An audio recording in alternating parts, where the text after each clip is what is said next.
Hello guys, কি অবস্থা সবার? আজকের দিনে হচ্ছে আমরা এইটা আঁকবো। এইটা, এইটা আঁকবো, এই চিত্রটা আঁকবো। আগের দিন আমরা হচ্ছে এটা আঁকছিলাম, এটা ফ্রন্ট ভিউ এবং টপ ভিউ। তো এটা সাইড ভিউ হচ্ছে আপনাদের জন্য টাস্ক ছিল। তো সাইড ভিউতে আমরা এইটুক দেখবো। সাইড ভিউটা দেখতে কিরকম হবে সেটা আমি আপনাদের জন্য এঁকে রাখছি।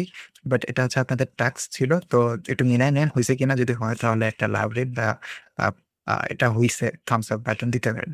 ঠিক আছে? আমি লাভ রেট দিব। তো তারপর হচ্ছে আ শুরু করা যাক আমাদের আজকের এই ড্রইংটা। দেখতে একটু কেমন জানি লাগতেছে, পারা যাবে কিনা দেখি আমরা চেষ্টা করে।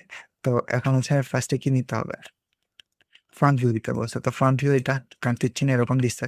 তো ফার্স্ট আমরা ফ্রন্ট ভিউ রাখবো 44। তারপর আমাদের 80 দিতে বলছে। ওকে, আমি 80 দিব।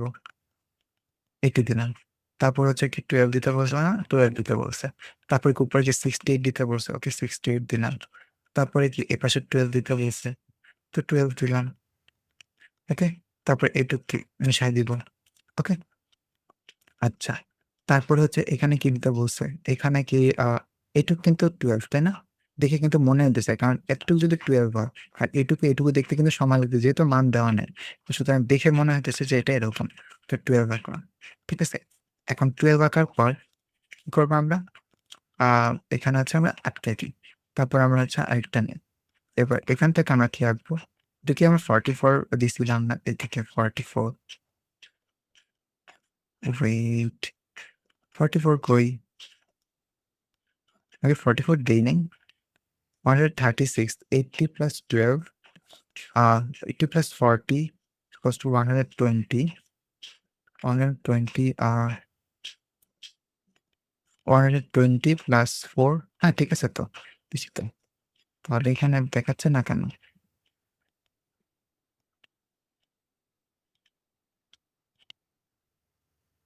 বুঝলাম না। এটা দেখাচ্ছে না কেন? যাই হোক, আমাদের 44 আগে আঁকতে হবে।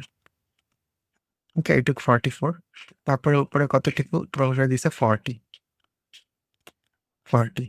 তারপর এটুকু তো 44। তারপর এটুক কত? 49, 40। ওকে? ডাইমেনশন দিয়ে চেক করি যে ঠিক আছে কিনা সবকিছু। Annotated dimension. এই যে 80, ওকে? এই যে 44, ওকে? তারপরে এই যে 12। হ্যাঁ, সবই ঠিকঠাকই আছে। তাহলে চলেন শুরু করি। এইটুকু আঁকা, মানে এইটুকু আঁকা, তাই না? এইটুকু আঁকতে হবে। ওকে, আমি লাইন নিলাম। তারপরে অর্থগণাল মোডটা অফ করে দিব। ওকে? তো এই তো হয়ে গেল। তো এটাই হচ্ছে আমাদের ইনিশিয়াল ডিজাইন। আমাদের কি বলে? এটাকে ফ্রন্ট ভিউ বলে। তো এটা হচ্ছে আমাদের ফ্রন্ট ভিউ আঁকলাম আমরা। ডাইমেনশন দিয়ে একটু দেখাই দিন যে এটা হচ্ছে 68, ওকে? আর এটা হচ্ছে 40, এটা হচ্ছে 40, এটা দেখাই দিন। ঠিক আছে? এই হলো আমাদের ফ্রন্ট ভিউ। এবার হচ্ছে আমরা কি আঁকবো? টপ ভিউ আঁকবো। টপ ভিউ আঁকার জন্য আমরা কি করবো? টপ ভিউ আঁকবো। টপ ভিউতে আমরা কতটুক দেখতে পাবো? এতটুক দেখতে পাবো না? তারপরে এতটুক দেখতে পাবো। তারপর এতটুক দেখতে পাবো। তারপর এতটুক দেখতে পাবো, তাই না? ওকে, তো চলুন আঁকা শুরু করি। তো ফার্স্টে আমরা 44 থেকে শুরু করি। 44, F8 টা চাপ দিলাম। 44, ওকে? 44 আঁকলাম। এবার এতটুক কতটুকু হবে এটুকু কিন্তু আমাদের জানা নেই। আমাদের জানা আছে এতটুক কতটুকু। তো আমরা আগে এতটুক কতটুকু সেটাই আমরা আঁকবো। ফার্স্টে আমরা একটা বক্সই আঁকি। বক্স বলতে আসলে আমরা এটা আঁকার কথা বলতেছি।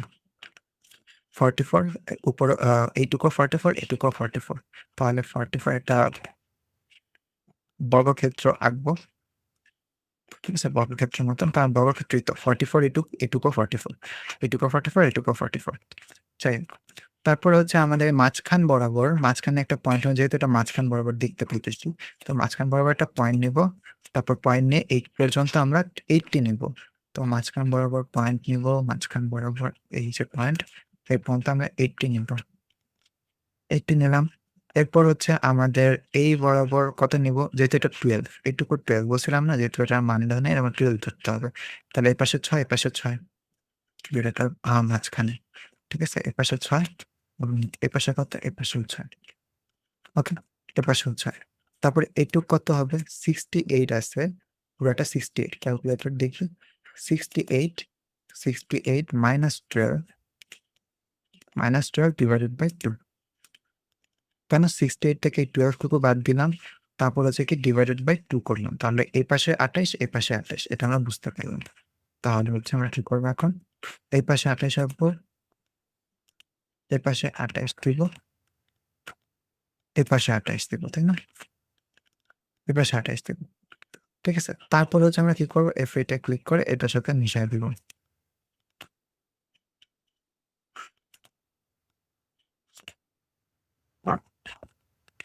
মিশায় দিতে। ঠিক আছে? মিশায় দিব আর এইটুক কত হবে? 12 হবে না? 12 হবে। 12 আচ্ছা আমি অর্থগোনাল মুখটা অফ করি। 12 তারপর হচ্ছে 68 তারপর 12 ঠিক আছে? এই তো হয়ে গেছে। তাহলে এটাই হচ্ছে আমাদের অ্যাকচুয়ালি ডিজাইন। তো আ এটা হচ্ছে মান কত আমরা একটা দেখি। এটা হচ্ছে 80 এইটুক কিন্তু 80 আমরা জানি না। আমরা হচ্ছে এটা দেখতে চাই। এটা হচ্ছে 80.89 আসছে। ঠিক আছে? যা আসবে তাই। ওকে? এইটুক হচ্ছে 80 তারপরে এইটুক হচ্ছে আমাদের হচ্ছে কতটুকু হবে? 44 হওয়ার কথা। 44 এই যে 44 তারপরে হচ্ছে এইটা কতটুকু হবে? এই যে এখান থেকে আমরা এ পর্যন্ত নেব 68 ওকে? তো এই তো হয়ে গেল। তারপরে এটা একটু দেখাই দিতে পারেন যে এটা যে একটা বড় ভেক্টর দেখে বুঝা যাবে। এই হচ্ছে আমাদের ডিজাইন। ওকে? আশা করি বুঝতে পারছেন এই কমপ্লেক্স ডিজাইন দেখতে কমপ্লেক্স লাগে বাট এটা অনেক সহজ। তো এই সহজভাবে কিভাবে আঁকবেন। তো আজকের ভিডিও এই পর্যন্তই। দেখা হবে নেক্সট কোনো এক ড্রইং এ। সামনে আরেকটা ড্রইং আছে। সামনে হচ্ছে আসবে সেকশন ভিউ। এই সেকশন ভিউটা কি সেটা একটু করে এক্সপ্লেইন করে তারপর হচ্ছে আমরা এই ধরনের ড্রইং আঁকা শুরু করব। ওকে? এই ২ টা আঁকলেই মোর দ্যান এনাফ আপনাদের সেকশন ভিউ বোঝার জন্য। তো আজকের ভিডিও এই পর্যন্তই। দেখা হবে নেক্সট ভিডিওতে।